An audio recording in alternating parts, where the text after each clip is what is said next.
Olá galera, depois de muito trabalho, né? Vamos voltar aí a analisar as questões do Enem, prova 2009 e 2010. Então temos aí, já estamos na 10ª questão, vamos dar uma analisada no texto. De março de 1931 a fevereiro de 1940, foram decretadas mais de 150 leis novas de proteção social e de regulamentação do trabalho em todos os seus setores. Todas elas têm sido simplesmente uma dádiva do governo. Desde aí, o trabalhador brasileiro encontra nos quadros gerais do regime o seu verdadeiro lugar. Bom, pelo período que já se analisa ali, você já deve saber que é durante o governo Vargas, durante o seu primeiro mandato. E aí vamos analisar agora a questão.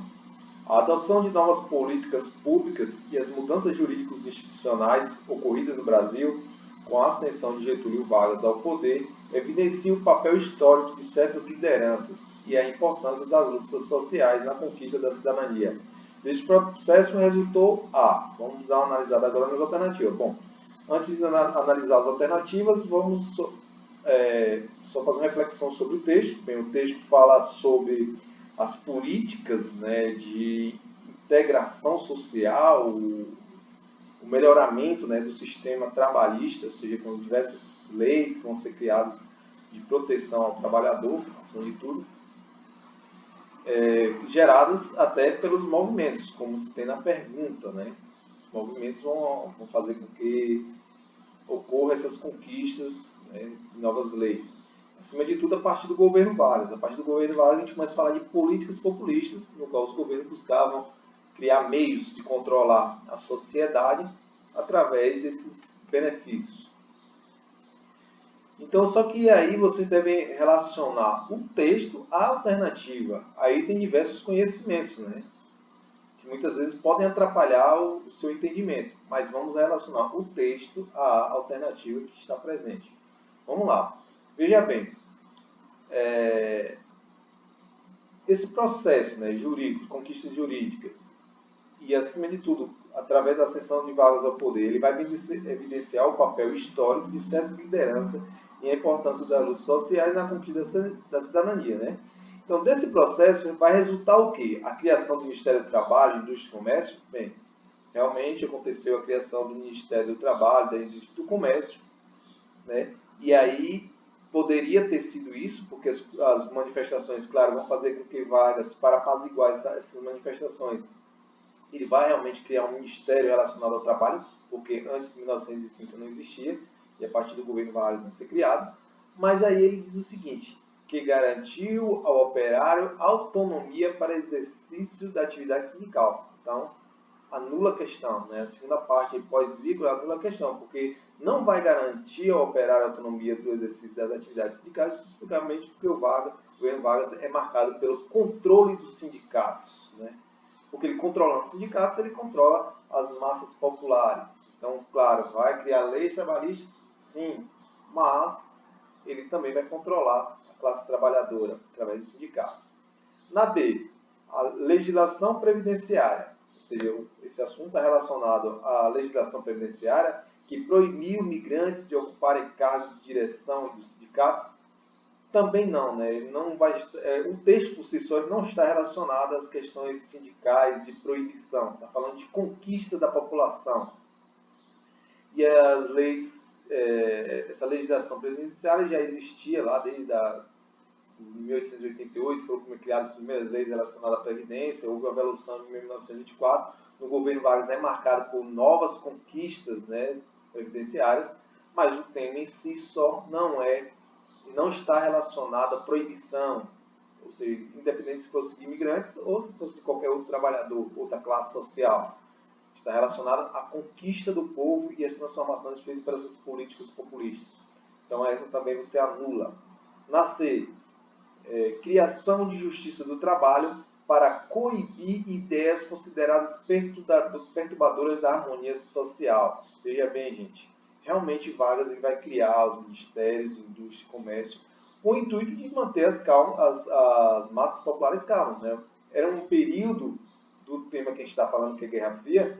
Quer dizer, a Guerra Fria ela se caracteriza a partir de 1945, né? A gente fala de 1945 por causa do conflito entre a União Soviética e Estados Unidos, ideológico, né? Ideológico. Mas a partir de desde a criação da União Soviética, desde antes da União Soviética já havia aqueles movimentos sociais dos trabalhadores que queriam montar o sistema comunista, o sistema socialista em vários países. No Brasil não era diferente. A União Soviética já crescia muito. O período aí é um período pós-crise de 1929, no qual atingiu todo mundo capitalista e o socialismo ficou por fora, né, daquela crise.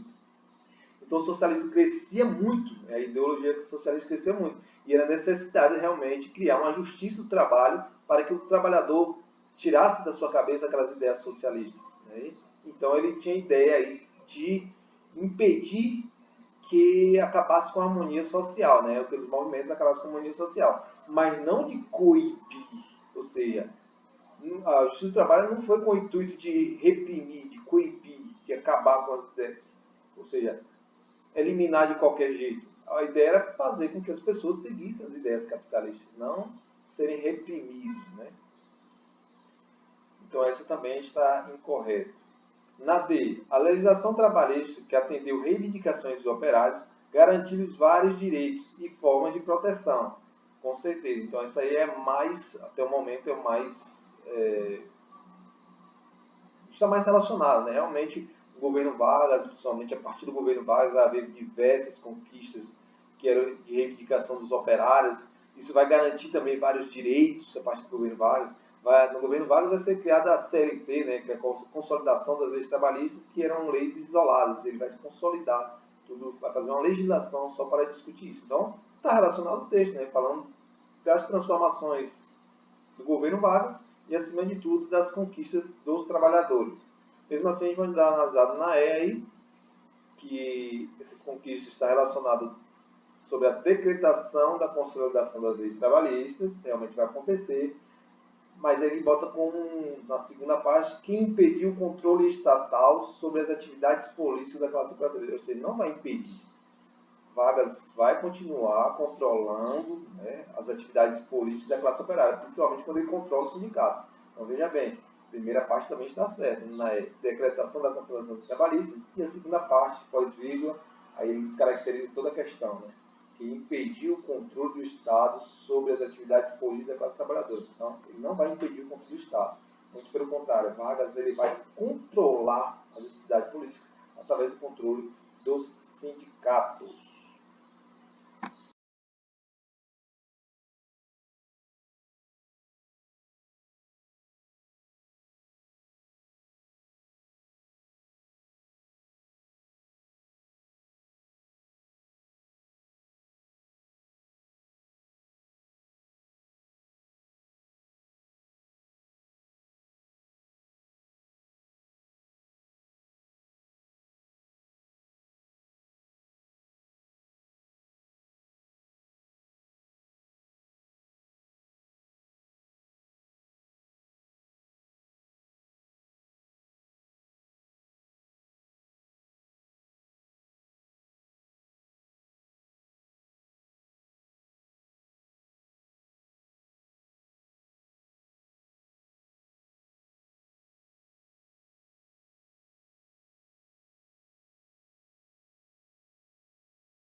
Então vamos ver qual é a alternativa aí que confere. Como eu disse, a legislação trabalhista que atendeu reivindicações operárias, garantindo vários direitos e forma de proteção. Então, esse aí que está mais relacionado ao texto, né, que se pergunta também. Vamos à 11ª. Temos aí um texto. Não é difícil entender o que ocorreu no Brasil nos anos imediatamente anteriores ao golpe militar de 64. A diminuição da oferta de empregos e a desvalorização dos salários provocadas pela inflação levaram a uma intensa mobilização política popular, marcada por sucessivas ondas grevistas de várias categorias profissionais, o que aprofundou as tensões sociais. Dessa vez, as classes trabalhadoras se recusaram a pagar o pato pelas sobras do modelo econômico juscelinista. Então, o que é que acontece? Já é a partir ali do final do governo Juscelino, quando a inflação perdeu o controle, né, depois da criação, principalmente depois da criação de Brasília, mas ele vai decorrer nos anos seguintes, a situação vai se piorar nos anos seguintes, no governo de Jânio Quadros e João Goulart. Então vamos analisar a pergunta. Segundo o texto, os conflitos sociais ocorridos no início dos anos 60 decorreram principalmente, ou seja, em decorrência de quê? Foi da manipulação política empreendida pelo governo João Goulart? Bom, João Goulart não vai buscar manipular. É Jânio Quadros que tentou fazer uma jogada assim quando ele renuncia, tentando manipular a sociedade, mas ele não teve argumentos para que a sociedade seguisse ele. O governo João Goulart ele vai buscar um modelo, vai tentar, a princípio, fazer um acordo com o modelo tradicional, né, e depois, quando ele não vai conseguir fazer aqueles acordos com o modelo tradicional, por exemplo, revogar ou adiar o pagamento da dívida externa, buscar novos empréstimos, sendo que o governo dele foi marcado por ideias de buscar se aproximar mais do socialismo, né? Então, não entra muito nesse contexto dos conflitos sociais que estão ocorrendo na época. Bom, os conflitos sociais ocorridos no início da nossa decorreram principalmente das contradições econômicas do modelo desenvolvimentista? Talvez sim, né? Porque, por exemplo, no governo João Goulart ele vai anunciar as reformas de base, né? Primeiro, como eu falei, ele vai buscar adiar, né, o pagamento da dívida externa, vai tentar buscar mais empréstimos ao Fundo Monetário Internacional, e aí quando ele não vai ser aceito, né, essas ideias dele não vão ser aceitas pelo FMI, ele vai buscar uma nova forma que seria a implantação de uma reforma agrária, ou melhor, reforma de base, que inclui reforma agrária, reforma política, reforma educacional. Então, o governo dele é marcado por essa contradição do modelo econômico desenvolvimentista. Né? Então, isso aí, eu acho que aqui está mais correto até o momento. Vamos analisar a questão C. Ou seja, os conflitos sociais ocorridos no início de 1960, decorrendo principalmente do poder político adquirido pelos sindicatos populistas?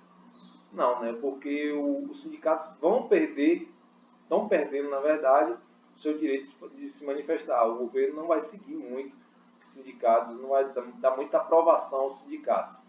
Porque os governos que eram populistas e não os sindicatos. Na D, da desmobilização da classe dominante frente ao avanço das greves, ou seja, os conflitos sociais aí decorrendo da desmobilização das classes dominantes, ao contrário, né?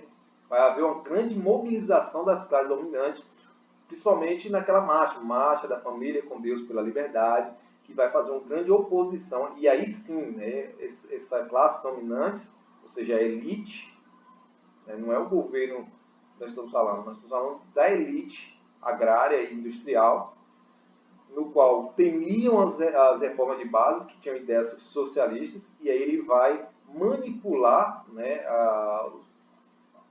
o trabalhador para que o trabalhador se manifeste contra o governo Goulart. Então, essa questão também está errada. Lembrando da Marcha da Família com Deus pela Liberdade, que queria derrubar o governo de João Goulart. E a recusa dos sindicatos em aceitar mudança na legislação trabalhista. Claro que não, né? Porque o que mais desejava os sindicatos era justamente as reformas que foram anunciadas, né, em segundo plano pelo governo João Goulart. Então restou aí uma passando aqui. Então, restou a única que eu aprovei aqui, que é B, as contradições econômicas do modelo desenvolvimentista. Ou seja, a princípio ele tem que manter o capitalismo e o modelo tradicional. Quando ele vê que não tem apoio, então ele resolve chutar o balde e implantar as reformas de base. E é o que vai mobilizar a classe, a alta classe social para manipular as pessoas e fazer a crise em diversos momentos. E esse movimento da Marcha Família com Deus pela Liberdade vai ser bem visto pelos militares e é por isso que os militares dão um golpe, porque era um apelo social. O golpe militar foi um apelo social, não foi uma coisa que os militares simplesmente chegaram lá e deram o golpe. A população queria o golpe porque não aceitava as reformas de base implantadas por João Goulart. Claro que essa população foi manipulada pelas classes dominantes. É bom destacar isso. Vamos aí à 12ª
12ª questão.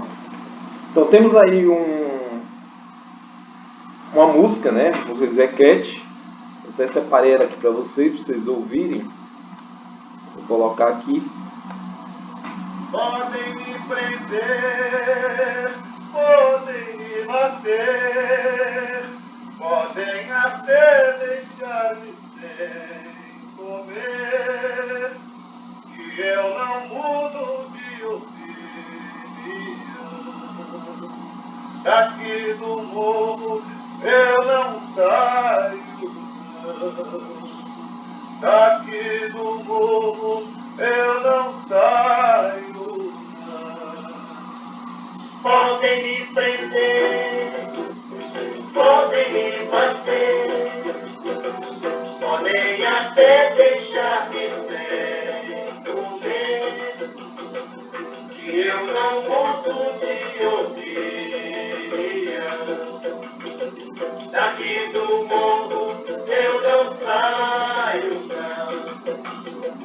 Daqui do morro eu não saio, não. Se não tem água, eu pulo.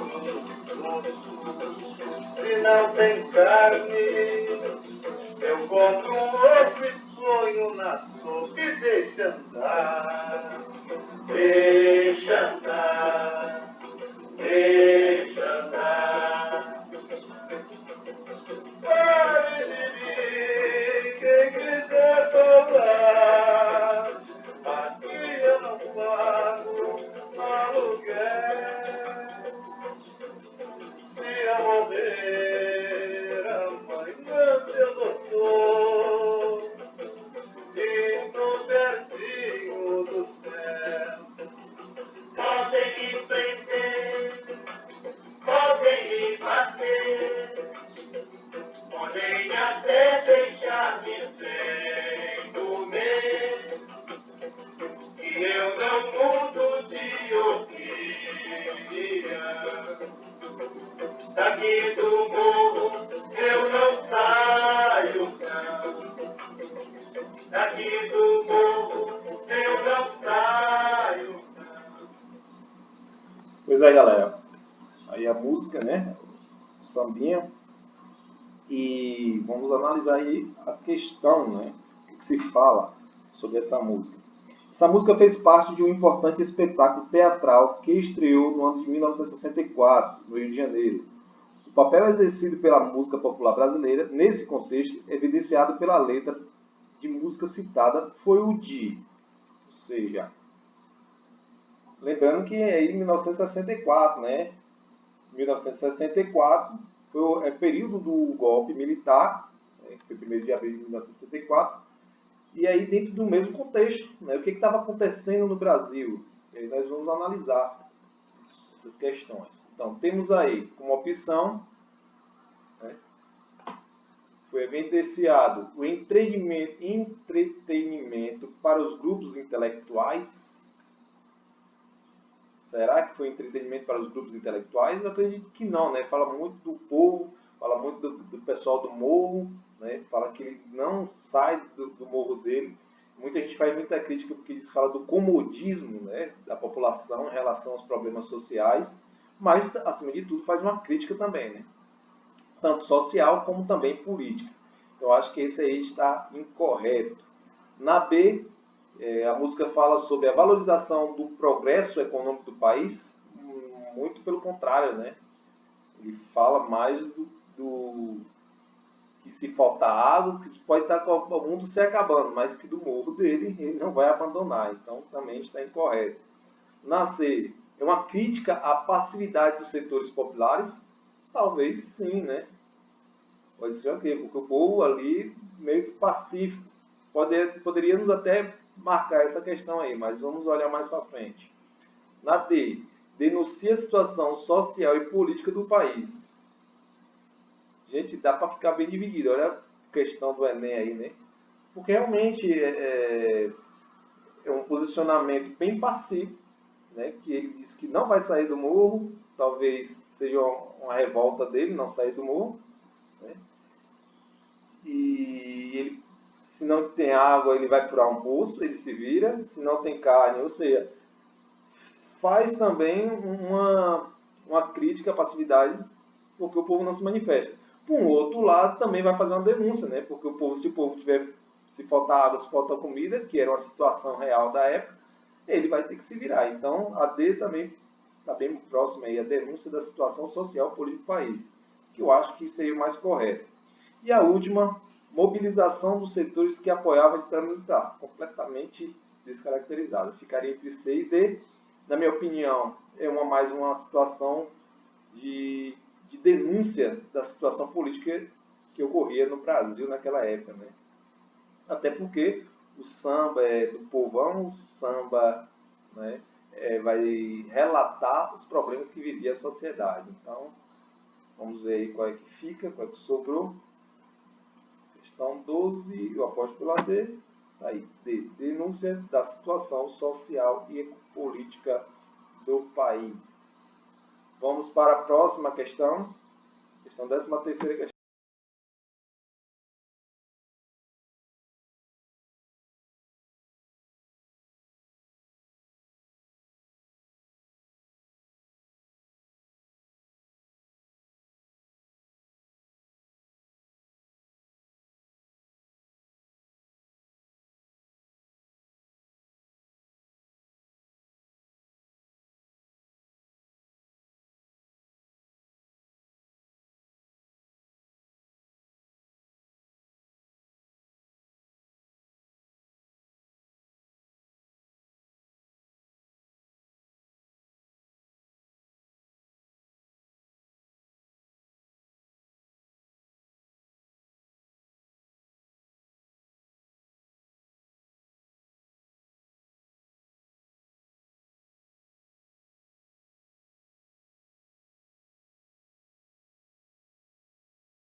13ª questão.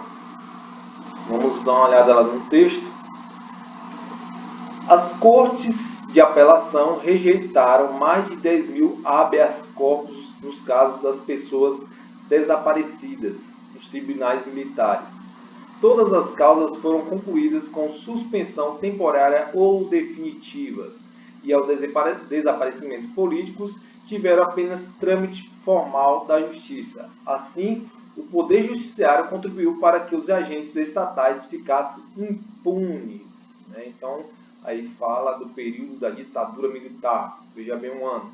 Segundo o texto, durante a ditadura chilena, a década de 70, a relação entre os poderes executivo e judiciário caracterizava-se pela... O texto por si só já está dizendo, o texto está falando aí que a justiça não dava muita importância ao desaparecimento das pessoas, as pessoas denunciavam e a justiça meio que passava em branco, às vezes fazia apenas um trâmite formal. Então, o texto por si só já diz, mas vamos ver outras alternativas. Ou seja, a relação entre os poderes executivo e judiciário caracterizava-se pela preservação da autonomia institucional entre os poderes. Tem nada a ver, não está falando de preservação da autonomia. Está falando no qual cobria os erros do outro, vamos dizer assim. Na B, valorização da atuação independente de alguns juízes. Também não, porque por mais que o juiz ele quisesse fazer uma investigação mais profunda, ele era dependente da ditadura que ocorria naquela época no Chile, e vai acontecer também na Argentina, vai acontecer no Brasil, são ditaduras durante ali a Guerra Fria. Então essa B também está descaracterizada. Na C, ou seja, a relação entre o poder executivo e o judiciário, o poder executivo e ditadura, o governante e o judiciário era o que julgava. A relação entre eles ocorria a manutenção da interferência jurídica nos atos dos executivos. Muito pelo contrário, ele era, na verdade, o jurídico, ele era cúmplice do executivo, que não deveria acontecer. Então a C também está incorreta. Na D, ocorria aí a transferência da função dos juízes para o chefe de Estado. Poderia até ser, mas era tudo julgado através do juiz. Então, não meio que transfere, mas sim que cobre o chefe de Estado. E na E, ocorria a subordinação do Poder Judiciário, olha aí, subordinação do Poder Judiciário aos interesses políticos dominantes. Então, ele cobria os erros ali do Poder Executivo. Então, não vai transferir as funções do juiz para o chefe de Estado, mas sim vai cobrir os erros. Então, fica aí na alternativa E.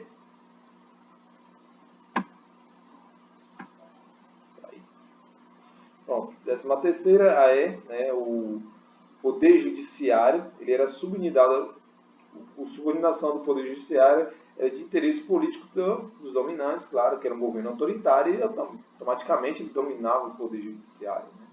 Ele era subordinado do Estado. Vamos aí à 14ª questão.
14ª. Um banco inglês decidiu cobrar de seus clientes 5 libras toda vez que recorressem aos funcionários de sua agência. E o motivo disso é que, na verdade, não querem clientes em suas agências. O que querem é reduzir o número de agências, fazendo com que os clientes usem as máquinas automáticas em todo tipo de transações. Em suma, eles querem se livrar dos seus funcionários. O exemplo mencionado permite identificar um aspecto da adoção de novas técnicas na economia capitalista contemporânea, um argumento utilizado pelas empresas e uma consequência social de tal aspecto estão em mundo capitalista. A visão era o quê? Acumular riquezas. Desde o início, né, da implantação do capitalismo, no final da Idade Média, aí começa a ampliar os interesses em acumular riqueza. O maior interesse dele é o quê? Criar tecnologias para que diminua a mão de obra, né? Seja um trabalho melhor, mas diminua a mão de obra para poder aumentar o quê? As riquezas. Né? Então, essa é a ideia do capitalismo. Menor gasto e maior lucro. Né? Então, um argumento utilizado pelas empresas e uma consequência social de tal aspecto estão na qualidade total e estabilidade do trabalho? Completamente não, né? Ninguém estava estável. No mundo hoje, se a gente for prestar atenção, né, você tem um trabalho, surgiu uma nova tecnologia e vai assumir, né, sua posição no mercado de trabalho, você vai perder o emprego. Então, não há qualidade nenhuma e a estabilidade do trabalho você não é estável no seu trabalho. Né? Você pode perder o emprego para uma máquina. No B, pleno emprego e enfraquecimento dos sindicatos. Ou seja, pleno emprego como? Né? Se as máquinas que estão ocupando... uma das críticas, né, da globalização é justamente essa, né, do mundo globalizado, do mundo capitalista globalizado. Uma das críticas é justamente essa, porque as máquinas estão substituindo os homens, então não tem pleno emprego. E aí o que vai acontecer? Na verdade, os sindicatos estão buscando se fortalecer para garantir esse emprego. Então a B está descaracterizada também. Na C, vai ocorrer a diminuição dos custos e a insegurança no emprego, com certeza, né? Ou seja, a ideia da empresa é colocar uma máquina para trabalhar, isso vai diminuir os gastos, né? Isso vai diminuir os gastos da empresa, ou nesse caso os custos, como está na alternativa, e vai dar uma certa inseguridade ao trabalhador. Entendeu? Vai ficar inseguro. Poxa, eu posso de uma hora para outra perder meu emprego. Não há necessidade mais de eu trabalhar aqui se uma máquina vai fazer uma função. Então, mais correto aí até o momento é a C. Vamos analisar a D. Ou seja, esse processo vai ocorrer dentro da responsabilidade social e redução do desemprego. Completamente ao contrário. Né? O empregador não tem preocupação nenhuma com o social, o pensamento dele é acumular riqueza, então o social que se F, né?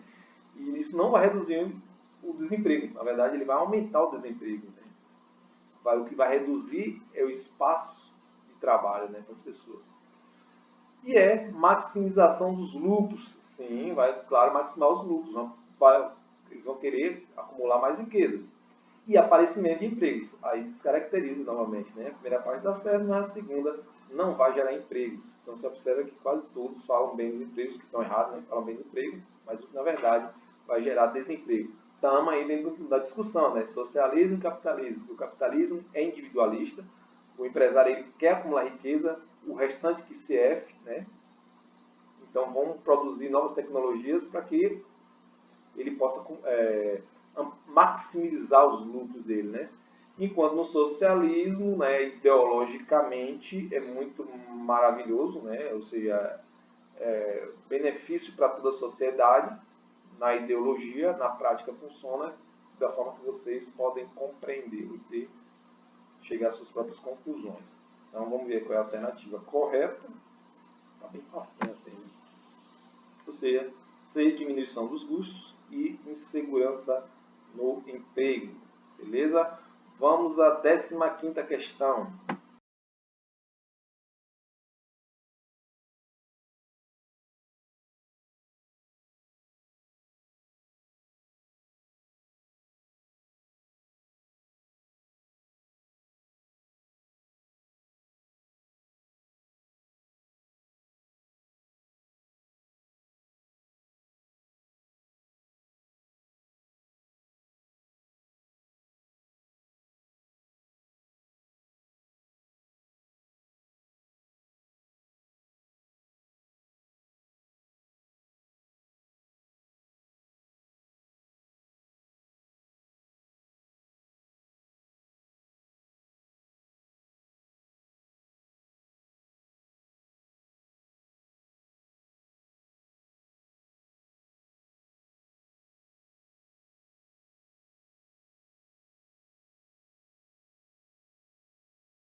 15ª. Temos aí. Colhe o Brasil, após esforços contínuos, dilatado no tempo, o que plantou no esforço da construção de sua inserção internacional. Há 2 séculos, formularam-se os pilares da política externa. Teve o país inteligência de longo prazo e cálculo de oportunidade no mundo difuso da transição da hegemonia britânica para o século americano. Engendrou aspecções, conceitos e teorias próprias do século XIX, de José Bonifácio ao Visconde do Rio Branco. Buscou autonomia decisória no século XX. As elites se interessaram, por meio de calorosos debates, pelo destino do Brasil. O país emergiu de vagas aos militares, como ator responsável e previsível nas ações externas do Estado. A mudança de regime político para a democracia não alterou o pragmatismo externo, mas o aperfeiçoou. Bom, gente, o texto parece complicado, mas se vocês tiverem um pouco de conhecimento da história, veja bem, como é importante você conhecer toda a história do Brasil. Aí ele vai passando pelo processo desde o período colonial, né? Acho que não chega nem no período colonial, mas sim a partir do momento que o Brasil conquista a independência, que o Brasil fica dependente da Inglaterra, né? Vai discorrer do texto vai falando sobre isso. E com a proclamação da República, o domínio que era inglês passa a ser um domínio mais norte-americano. E só aí, né, no século XX, o Brasil vai conquistando a sua verdadeira autonomia. Porque se fala, o Brasil proclamou a independência em 1822, né? Mas na verdade em 1822 saiu Portugal e entrou a Inglaterra, dominando nosso mercado consumidor, nossos recursos naturais e muitas vezes a política brasileira, né? Com a saída, com a proclamação da República, entrou os Estados Unidos com o mesmo interesse. Só que aí no decorrer da história o Brasil foi realmente conquistando essa autonomia, principalmente quando chega no governo Vargas, com aquelas políticas nacionalistas de Vargas, tentar se desligar. Vargas foi responsável pela criação da Petrobras, que é a nacionalização de uma empresa para evitar a exploração das outras nações, né? Isso vai ocorrendo no decorrer da história. Esse texto fala sobre isso, né? O aperfeiçoamento da independência do Brasil, do direito do Brasil ser independente. Então, sob o ponto de vista da política externa brasileira no século XX, concluiu-se que, ou seja, estamos falando da política externa brasileira no século XX, né? Não falamos lá depois da independência, nem depois da República, logo no início da República, mas sim no século XX. Então vamos analisar. No século XX, o Brasil é um país periférico na ordem mundial, devido às diferentes conjunturas de inserção internacional. Ou seja, o país fica ali de fora, né? De lado da ordem mundial, ou o Brasil no século XX ele vai se integrar. Aí vocês vão lembrar dos BRICS, né? Isso você estuda em geografia. Brasil, Rússia, Índia, China, não são países emergentes que vão ter uma certa influência nas discussões internacionais. O Brasil é um país muito importante, né, na economia mundial, então, principalmente agora no século XXI, mas isso já começou a ser discutido no século XX. Então, essa está incorreta, né? O Brasil não é um país periférico, o Brasil é um país central, apesar de não ser ainda considerado uma grande potência, mas é um país que eu sempre falo assim, o Brasil nunca sai do processo de emergência, né? Que não é tão miserável, mas também não é uma grande potência. Então é um país emergente, mas que já participa das questões internacionais. Na B, as possibilidades de fazer prevalecer ideias e conceitos próprios no que tange aos temas do comércio internacional e dos países de desenvolvimento são mínimas. Como eu pensei que a questão tivesse até sério, né? Porque realmente o Brasil é um país no qual as possibilidades de fazer prevalecer ideias e conceitos próprios no que tange aos temas comércio internacionais e dos países em desenvolvimento. Sim, mas elas não são mínimas, né? O Brasil participa com grande ênfase. Então, essa B está incorreta. Na C, as brechas do sistema internacional não foram bem aproveitadas para avançar posições voltadas para a criação de uma área de cooperação e associação integrada ao seu retorno geográfico. Claro que não. O Brasil hoje fala... O Brasil é o líder, por exemplo, do Mercosul, né? Da criação dos blocos comuns do Sul. Ou seja, o Brasil é um dos líderes para a criação de blocos econômicos para se discutir políticas econômicas internacionais. Então, o Brasil tem aproveitado essa chance. Claro, eu acho que poderia ter sido melhor, né? Mas o Brasil não fica de fora. Então, isso aí também está descaracterizado. Na D, os grandes debates nacionais acerca da inserção internacional do Brasil foram embaçados pelas elites do Império e da República, por meio de consulta aos diversos setores da população. Muito pelo contrário, né? Durante o Império e durante a República, a população não tinha importância nenhuma, né? Essas conquistas só vão ocorrer no século XX e, acima de tudo, no século XXI, né? No século XX, principalmente depois da última Constituição, né? De 1988. Mas esses debates vão acontecer realmente a partir do século XX, né? Então, isso também está descaracterizado, até porque a pergunta também está relacionada ao século XX. E sobre a última, né? A atuação do Brasil em termos de política externa evidencia que o país tem capacidade decisória própria, mesmo diante dos constrangimentos internacionais. Então, ou seja, o texto está relacionado a isso. A partir aí do século XX, o Brasil conquista realmente esse direito de independência, né? Então, ok, vamos ver se foi a E. Aí, a atuação do Brasil em termos de política externa evidencia que o país tem capacidade decisória própria, mesmo diante dos constrangimentos internacionais. Acho que isso é uma questão, como eu falei, daquelas. Você pode falar de história, né? E, acima de tudo, também de geografia. Vamos lá, vamos para a questão 16.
Vamos lá, 16.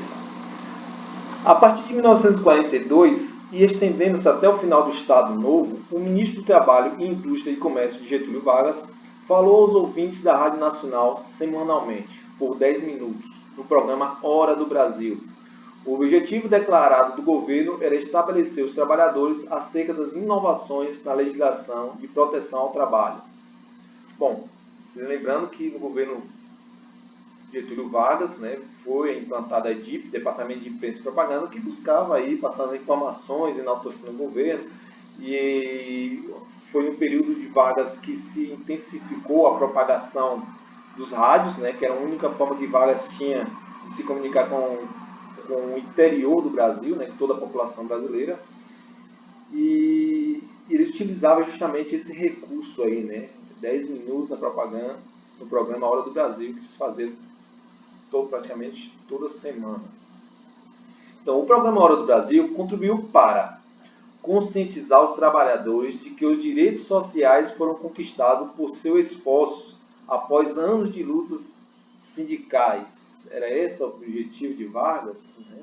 Ou, como eu falei, Vargas tinha um departamento de imprensa e propaganda, no qual ele tanto fazia propaganda do seu governo, não só na questão trabalhista, mas também como ele censurava, né, as críticas ao seu governo. E a Hora do Brasil foi um momento de enaltecer o seu governo. Né?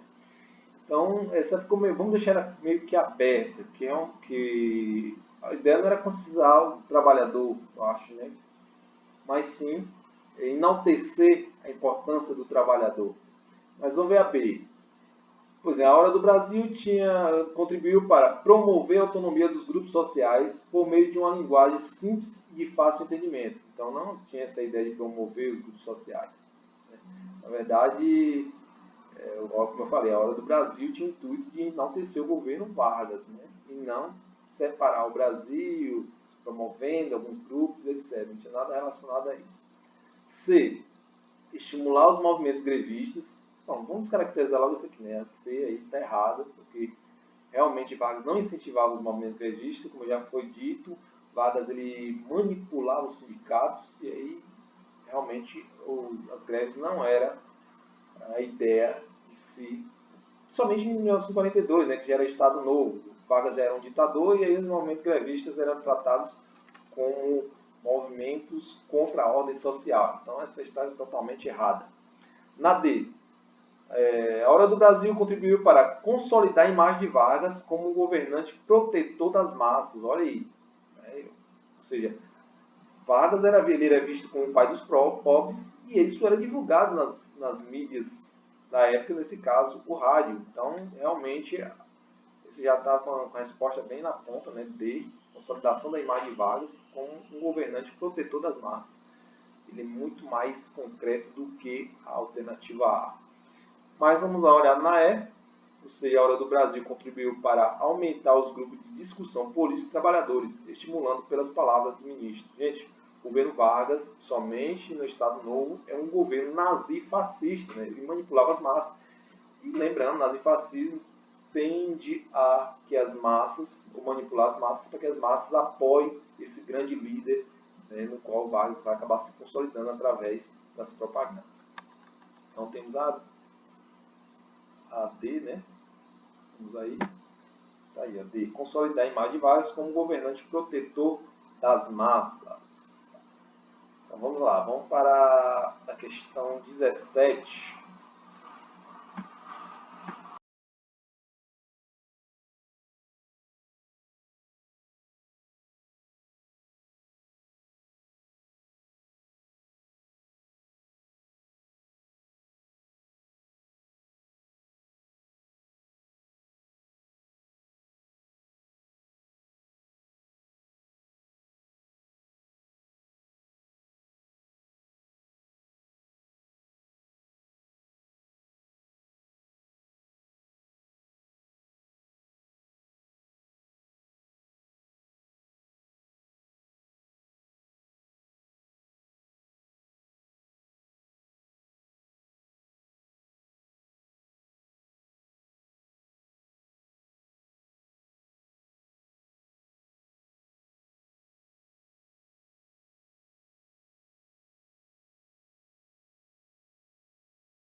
17.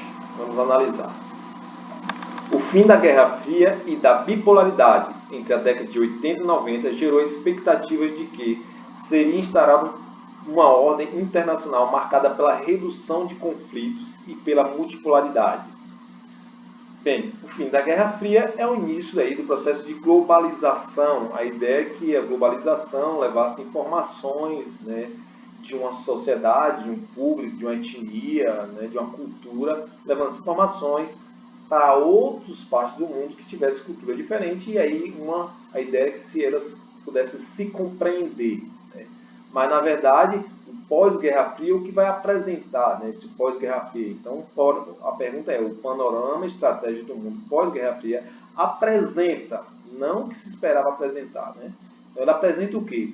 O aumento de conflitos internos associado ao nacionalismo, as disputas étnicas, ao extremismo religioso e ao fortalecimento de ameaças como o terrorismo, o tráfico de drogas e o crime organizado. Então, acho que está bem real essa alternativa A. Realmente, né, vocês vão observar hoje, né, na atualidade, o que é que a gente mais discute hoje? Né? O sentimento nacionalista, né? Os conflitos nacionalistas renasceu novamente, né? As pessoas passaram a defender, falar de que uma nação é superior à outra, vem aqueles grupos de terrorismo, né, que vai acontecer também com aqueles ataques às torres gêmeas, que os árabes dizem que os Estados Unidos, as grandes potências, são países do demônio, e aí com aquele extremismo religioso, olha aí, aí um apanha no outro, né? As disputas étnicas, ao extremismo religioso, né? Vai haver o fortalecimento do terrorismo, ou seja, vai ser um período também de grande tráfico de drogas. A gente está lembrado dos colombianos, né? Pablo Escobar e vários outros que vão surgir aí. É um período de tudo isso aí, crime organizado, tudo vai acontecer aí no final, né, da Guerra Fria, ou seja, vai ter ascensão de todos esses problemas no mundo social.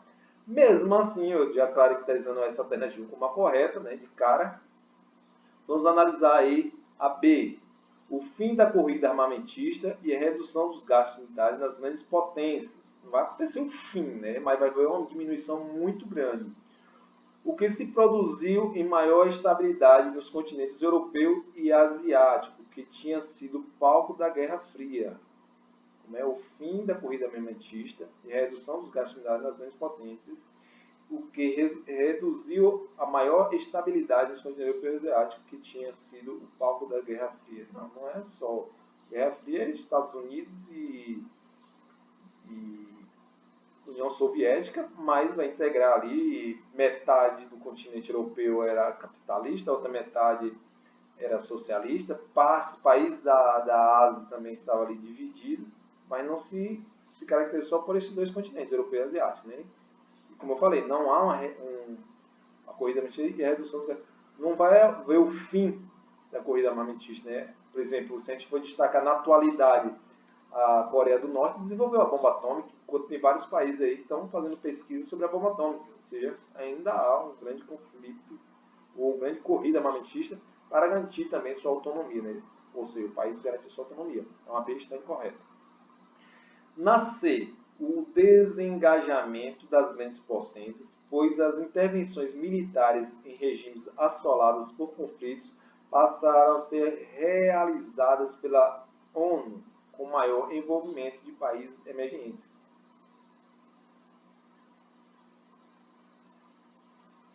Não, né? Essa aqui, pois a intervenção militar em regiões, a ONU não tem, né, essa autonomia de intervir militarmente.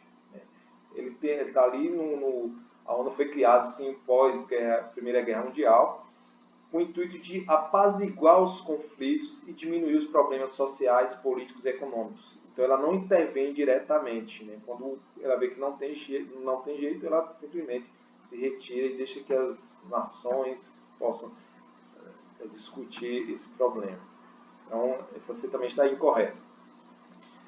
Na D, a plena vigência do Tratado de Não Proliferação, que afastou a possibilidade de um conflito nuclear como ameaça global, devido ao crescente consciência política internacional acerca desse perigo. Ou seja, a pergunta é: o panorama estratégico do mundo pós-Guerra Fria apresenta a plena vigência do Tratado de Não Proliferação, que afastou a possibilidade de um conflito nuclear. Não afastou a possibilidade de um conflito nuclear, mas realmente houve políticas para não proliferação de armas, somente bombas atômicas, né? Mas isso aí não vai afastar a possibilidade de um conflito nuclear. Como eu falei, a própria Coreia do Norte recentemente desenvolveu a bomba atômica e quem quiser que ache muito, né? E vai enfrentar a Coreia do Norte. A Rússia hoje tem várias bombas atômicas, inclusive recentemente o presidente da Rússia falou que se caso alguém invadisse um território dele, que seria totalmente aniquilado por diversas bombas atômicas. Né? Foi um ultimato que ele mandou. Então aí não vai afastar a possibilidade de um conflito nuclear. Então, isso também descaracteriza. Né? E a condição dos Estados Unidos como única superpotência, aqui sobrepondo esse bichinho aqui, mas vamos ver. A condição dos Estados Unidos como única superpotência, mas que se submetem às decisões da ONU no que concerne às ações militares. Não, na verdade vão surgir os blocos econômicos. Hoje a União Europeia, né, por exemplo, tem a moeda muito mais forte que o dólar.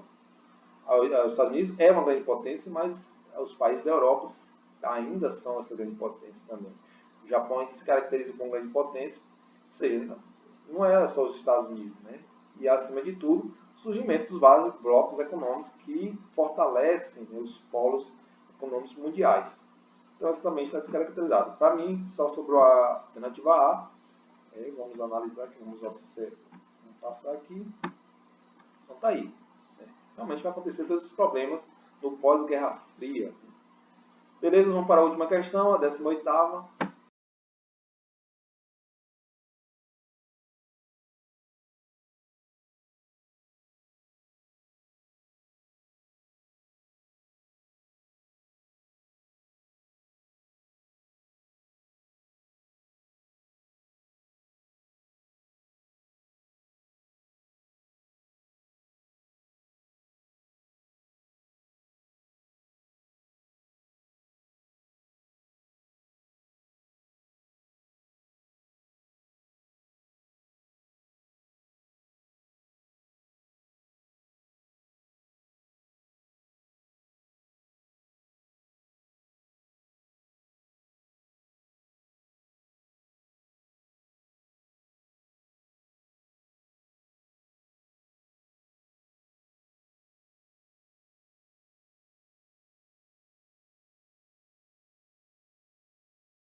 18ª questão. O ano de 1968 ficou conhecido pelas efervescência social, tal como se pode comprovar pelo seguinte trecho, retirado do texto sobre a proposta preliminares para uma revolução cultural. É preciso discutir em todos os lugares e com todos o dever de ser responsável e pensar politicamente diz respeito a todos. Não é privilégio de uma minoria de iniciados. Não devemos nos surpreender com o caos das ideias, pois essa é a condição para a emergência de novas ideias. O país do regime deve compreender que a autonomia não é uma palavra vã. Ela supõe a partilha do poder, ou seja, a mudança de sua natureza. Que ninguém tente rotular o movimento atual. Ele não tem etiquetas e não precisa delas. Jornal, de lá, comunes, beleza. Bem, gente, aí fala, né, isso é uma questão mais de sociologia, na verdade. Entretanto, está dentro do contexto histórico também, 1968, lembrando que 1968 tem decorrer de diversas ditaduras, não só no Brasil, como também na América Latina, em decorrência do conflito da Guerra Fria, né? Mas vamos lá. Esses movimentos sociais que marcaram o ano de 1968 é caracterizado por quê, né? Ou seja, foram manifestações desprovidas de conotação política, que tinham o objetivo de questionar a rigidez dos padrões de comportamento social fundados em valores tradicionais da moral religiosa? Completamente não, né? Você fala, foram manifestações desprovidas de conotação política? Claro, não, fala realmente de política. O que está falando o texto? O texto está falando que não é direito de apenas uma minoria, né, de iniciados, ou seja, um pequeno grupo, querer mandar no país, querer mandar em tudo, né, achando que tudo é correto. Então, também ninguém deve se surpreender, né, com causa das ideias. Todo mundo tem o direito de falar, todo mundo tem o direito de se expressar, desde que você não atrapalhe a vida do outro. Então, é o que fala definido dele. Está falando de questão realmente política. Né? Na B, diz o seguinte: esses movimentos sociais, a partir de 68, restringiram-se à sociedade de países desenvolvidos. Não, vamos descaracterizar. Não vai restringir só a sociedade de países desenvolvidos. O Brasil, que é um país subdesenvolvido, vários países, né, que vão ocorrer essas manifestações, luta pela democracia, né, gente? Luta pelo direito das pessoas falarem. Então a B também está incorreta. Na C, resultaram no fortalecimento do conservadorismo político, social e religioso que prevaleceu nos países ocidentais durante as décadas de 70 e 80. Não vai resultar disso, né? Essas manifestações vão continuar, né? Ele luta pelo direito da democracia. É tanto que na década de 80, no Brasil principalmente, em 85, praticamente os militares vão se retirar das questões políticas. Claro que houve uma influência, mas as manifestações nunca deixaram de existir. Por exemplo, nos Estados Unidos, né, ele vai ter aqueles movimentos Woodstock, né, que era aqueles movimentos hippies, que era pelo direito das pessoas não só se manifestarem, mas também pelo direito das pessoas serem livres, pelo direito de dar liberdade àqueles povos que estavam sendo dominados, né, ou seja, as pessoas, eles diziam que para sobreviver só precisavam extrair tudo, quer dizer, viver da natureza, naturalmente. Né? Então, é um direito de manifestar. É um período de muitas manifestações sociais. Tanto no âmbito artístico, como também no âmbito político. Então, essa também está incorreta. Na D, tiveram baixa repercussão no plano político. Essa D é muito parecida com a A, né? Então, também já está descaracterizado. Concluindo da seguinte forma: apesar dos seus fortes desdobramentos nos planos social e cultural, expressa na mudança de costume e na contracultura. Então, a segunda parte está correta, mas a terceira está incorreta, porque também vai atingir o âmbito político. Sobrou a última, né, inspiraram futuras mobilizações, é o que vai acontecer principalmente no Brasil, as mobilizações vão continuar até a derrubada da ditadura militar no Brasil. Se fosse todo mundo ficasse pacífico, a ditadura tinha se permanecido, né? Então, inspiraram futuras mobilizações como o pacifismo, o ambientalismo, que eu falo sempre daquele grupo hippie, né? Fala do naturalismo, as coisas naturais, defendendo a natureza, o ambiente, etc. A promoção de equidades de gêneros, ou seja, as pessoas ainda se discute muito na atualidade, né? Que não deve ter a diferença entre homem e mulher e etc. E a defesa dos direitos das minorias. Então, sobrou aí tá bem fácil também. Assim. Aí, inspirar a futuras mobilizações como o pacifismo, o materialismo, a promoção de equidade das gêneros e defesa dos direitos das minorias. Ver como a prova do Enem, eu acho muito fácil, porque tem um texto. É só vocês se ligarem no texto, né? Interpretar e buscar a interpretação o máximo possível. Você tendo um conhecimento histórico, conseguindo tentar entender como as pessoas pensavam naquele determinado período, né? E aí vocês conseguem responder facilmente essas questões. Espero que tenham gostado da aula de hoje, né? Dá um joinha aí. Gente, eu queria que vocês comentassem aqui no vídeo, né? Comenta aí no vídeo para mim colocar aqui como presença da aula de hoje, tá bom? Bota um comentário aí para gostou, dá uma sugestão, como vocês querem alguma mudança, etc. Valeu, um abraço e um bom final de semana a todos. E até a próxima. Tchau.